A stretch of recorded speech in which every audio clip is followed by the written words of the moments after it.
महाभारत प्राचीन भारत का एक भव्य ग्रंथ है। यह ग्रंथ न केवल अपने विशाल आकार के लिए जाना जाता है, बल्कि इसमें समाहित गहन ज्ञान और जीवन के विभिन्न पहलुओं के लिए भी प्रसिद्ध है। यह कुरु वंश की गाथा है। इस वंश की कहानी में हमें राजाओं, रानियों और उनके वंशजों की जीवन यात्रा देखने को मिलती है। उनके संघर्ष, उनका प्रेम और उनकी नियति पीढ़ियों तक फैली हुई है।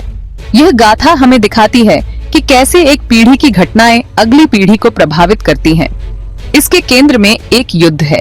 यह युद्ध केवल बाहरी संघर्ष नहीं है, बल्कि आंतरिक संघर्षों का भी प्रतीक है। धर्म युद्ध, भूमि और सत्ता के लिए। यह युद्ध धर्म और अधर्म के बीच की लड़ाई को दर्शाता है, जिसमें हर पात्र की अपनी अपनी भूमिका है।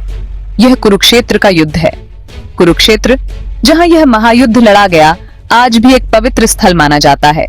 लेकिन महाभारत सिर्फ एक युद्ध की कहानी नहीं है। यह एक दार्शनिक ग्रंथ है जो जीवन के गहरे रहस्यों को उजागर करता है। यह एक दार्शनिक ग्रंथ है। इसमें वेदों और उपनिषदों की गूढ़ बातें समाहित हैं, जो हमें जीवन का सही मार्ग दिखाती हैं। यह कर्तव्य, इच्छा और नियति का एक्सप्लोरेशन करता है। इसमें बताया गया है कि कैसे हमारे कर्म और इच्छाएं हमारी नियति को प्रभावित करती हैं। यह मानवीय रिश्तों की जटिलताओं में उतरता है। इसमें परिवार, मित्रता और शत्रुता के विभिन्न पहलुओं को बारीकी से दर्शाया गया है। यह नैतिकता और न्याय के बारे में सवाल उठाता है, जो आज भी रेलेवेंट हैं। इसमें हमें यह सोचने पर मजबूर किया जाता है कि सही और गलत क्या है। इस महाकाव्य के भीतर अक्सर युद्ध से ही ढके हुए अनगिनत कहानियां हैं। ये कहानियां हमें युद्ध के पीछे के कारणों और परिणामों को समझने में मदद करती हैं। ये साहस और बलिदान, प्रेम और विश्वासघात की कहानियां हैं। इनमें हमें नायक और खलनायक दोनों के दृष्टिकोण से घटनाएं देखने को मिलती हैं। इनमें से कई कहानियां महिलाओं के इर्द गिर्द घूमती हैं। ये महिलाएं अपने समय की सीमाओं को तोड़कर अपनी पहचान बनाती हैं। वो केवल पत्नियां या माताएं नहीं हैं। वे अपने अधिकारों और कर्तव्यों के प्रति सजग हैं। वे अपनी मर्जी और गहराई वाली इंडिविजुअल हैं। उनकी कहानियां हमें प्रेरित करती हैं और हमें सोचने पर मजबूर करती हैं। उनकी कहानियां ग्रैंड नैरेटिव में बारीकी और जटिलता जोड़ती हैं। यह महाकाव्य हमें जीवन के हर पहलू को समझने और उसे स्वीकारने की प्रेरणा देता है। महाभारत को अक्सर पुरुष प्रधान कथा माना जाता है। हालांकि गौर से देखने पर पता चलता है कि महिलाओं ने महत्वपूर्ण भूमिकाएं निभाई हैं। वे रानियां और साध्वी, योद्धा और माताएं हैं। वे घटनाओं के क्रम को प्रभावित करती हैं। वे पुरुषों और साम्राज्यों की नियति को आकार देती है। उनकी कहानियां केवल सब प्लॉट्स नहीं हैं। वे एपिक के केंद्रीय विषयों पर अनोखे दृष्टिकोण प्रदान करते हैं। ये महिलाएं सोसाइटल नॉर्म्स को चैलेंज करती हैं। वे साहस और दृढ़ विश्वास के साथ कठिन चुनाव करती हैं। वे विपत्ति का सामना करने में लचीलापन प्रदर्शित करती हैं। उनकी कहानियां धर्म, धार्मिक आचरण के बहुआयामी स्वरूप को उजागर करती हैं। वे मानवीय रिश्तों की जटिलताओं को प्रकट करते हैं। वे हमें याद दिलाती हैं कि महाभारत सिर्फ युद्ध की कहानी नहीं है, यह जीवन का ही प्रतिबिंब है। गांधारी, गांधार की राजकुमारी, अपनी आंखों पर पट्टी बांधने के लिए प्रसिद्ध हैं। यह पट्टी केवल एक प्रतीक नहीं थी, बल्कि उनके जीवन का एक महत्वपूर्ण हिस्सा बन गई। उन्होंने अपने पति धृतराष्ट्र के अंधेपन को शेयर करने का फैसला किया। यह निर्णय उनके अटूट प्रेम और समर्पण का प्रतीक था।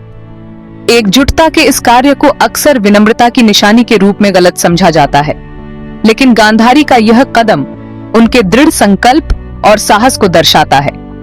हालांकि गांधारी का चरित्र शांत शक्ति और अटूट धर्म का प्रतीक है।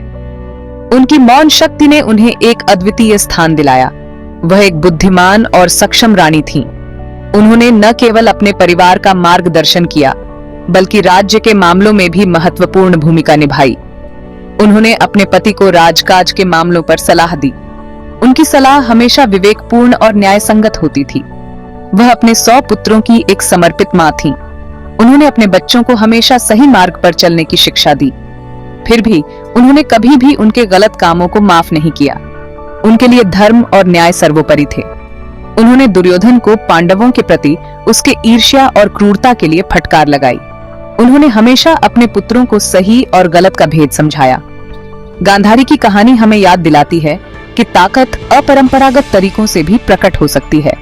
उनकी मौन शक्ति और दृढ़ संकल्प ने उन्हें एक अद्वितीय स्थान दिलाया। उनकी आंखों पर बंधी पट्टी कमजोरी का प्रतीक नहीं थी। यह उनके सिद्धांतों के प्रति उनकी अटूट प्रतिबद्धता का प्रमाण था। यह उनके सिद्धांतों के प्रति उनकी अटूट प्रतिबद्धता का प्रमाण था।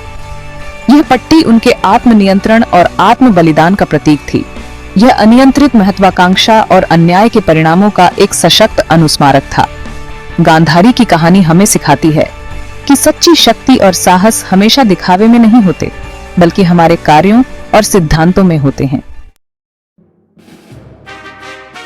सत्यवती मछुआरी, जो हस्तिनापुर की महारानी बनी, एक जटिल और आकर्षक चरित्र है। उनकी कहानी महत्वाकांक्षा और भाग्य के अनफोल्डिंग होने के जटिल तरीकों का अध्ययन है। उन्होंने सत्ता की कामना की और शांतनु से एक वादा हासिल किया, यह सुनिश्चित करते हुए कि उनका वंश शासन करेगा। हालांकि उसकी महत्वाकांक्षा एक कीमत पर आई।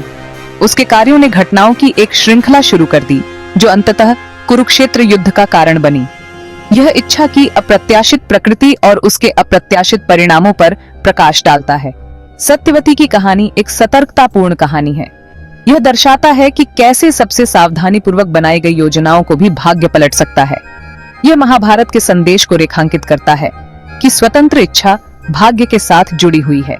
यह एक ऐसा नृत्य है जो मानव जीवन और इतिहास को आकार देता है।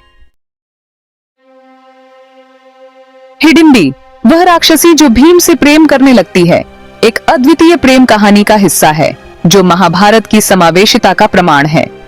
महाभारत में विभिन्न जातियों और समुदायों के पात्रों की कहानियां शामिल हैं, जो इसे एक समृद्ध और विविध महाकाव्य बनाती हैं। हिडिंबी की कहानी सामाजिक मानदंडों को पार करती है और उस प्रेम को मनाती है जो कोई सीमा नहीं जानता। यह प्रेम की शक्ति को दर्शाती है जो किसी भी बाधा को पार कर सकती है। वह भीम की रक्षा के लिए अपनी ही जाति को चुनौती देती है, यह दिखाते हुए कि सच्चा प्रेम किसी भी सामाजिक या जातीय बंधन से परे होता है। वे विवाह करते हैं और उनका एक पुत्र होता है, घटोत्कच, जो उनकी प्रेम कहानी का प्रतीक है। घटोत्कच न केवल उनके प्रेम का फल है, बल्कि महाभारत के युद्ध में एक महत्वपूर्ण योद्धा भी बनता है। भीम की लिनिएज और अपनी डिमोनिक प्रकृति के बावजूद हिडिंबी द्वारा उनका स्वीकार उनके चरित्र के बारे में बहुत कुछ कहता है। यह दिखाता है कि सच्चा प्रेम किसी भी प्रकार की भिन्नता को स्वीकार कर सकता है। वह बिना शर्त प्यार और वफादारी का प्रतीक है। हिडिंबी का प्रेम और वफादारी हमें सिखाते हैं कि सच्चा प्रेम किसी भी परिस्थिति में अडिग रहता है। उसकी कहानी पूर्वाग्रहों को चुनौती देती है और विविधता का जश्न मनाती है। यह हमें याद दिलाती है कि प्रेम और स्वीकृति किसी भी प्रकार की भिन्नता को पार कर सकते हैं। इसके अलावा हिडिंबी का पुत्र घटोत्कच कुरुक्षेत्र युद्ध में महत्वपूर्ण भूमिका निभाता है। वह अपने माता पिता के प्रेम और बलिदान का प्रतीक बनता है। यह पांडव वंश में उनके योगदान के महत्व पर प्रकाश डालता है। घटोत्कच की वीरता और बलिदान महाभारत की कहानी को और भी समृद्ध बनाते हैं। उनकी कहानी एक अनुस्मारक है कि नायक और नायिका सबसे अप्रत्याशित जगहों से उभर सकते हैं। हिडिंबी और घटोत्कच की कहानी हमें सिखाती है कि सच्चा साहस और प्रेम किसी भी परिस्थिति में उभर सकता है, चाहे वह कितना भी अप्रत्याशित क्यों न हो। गांधारी, सत्यवती और हिडिंबी की कहानियां महाभारत के बहुआयामी विषयों में गहन अंतर्दृष्टि प्रदान करती हैं। वे धर्म की जटिलताओं, स्वतंत्र इच्छा और भाग्य के जटिल नृत्य और प्रेम और बलिदान की शक्ति पर प्रकाश डालते हैं। ये महिलाएं, जिन्हें अक्सर किनारे कर दिया जाता है, महाकाव्य के बारे में हमारी समझ को चुनौती देती हैं। वे हमें याद दिलाती हैं कि महाभारत केवल पुरुषों और युद्ध की कहानी नहीं है। यह मानवीय अनुभवों की एक टैपेस्ट्री है, जो प्रेम, महत्वाकांक्षा, बलिदान और धार्मिकता की शाश्वत खोज के धागों से बुनी गई है। महाभारत अपने विशाल चरित्रों और जटिल कहानियों के साथ सदियों बाद भी हमारे साथ गूंजता है। विशेष रूप से इसकी महिला पात्रों की कहानियां कालातीत प्रासंगिकता रखती हैं। वे लीडरशिप, रेजिलियंस और धर्म की खोज पर बहुमूल्य सबक देते हैं। इन लेसर नोन कथाओं का एक्सप्लोरेशन करके हम महाकाव्य की जटिलता और इसके स्थायी संदेश के लिए गहरी सराहना प्राप्त करते हैं। हमें याद दिलाया जाता है कि धार्मिकता की लड़ाई केवल युद्ध के मैदान तक ही सीमित नहीं है। यह हम में से प्रत्येक के भीतर एक निरंतर संघर्ष है। ये कहानियां हमें सतह से परे देखने, अपनी धारणाओं पर सवाल उठाने और सबसे अप्रत्याशित जगहों पर ज्ञान की तलाश करने के लिए प्रोत्साहित करती हैं। महाभारत अपनी कालातीत कहानियों के माध्यम से आत्म खोज और न्यायपूर्ण और दयालु दुनिया की खोज की हमारी अपनी यात्रा पर हमारा मार्गदर्शन करता रहता है।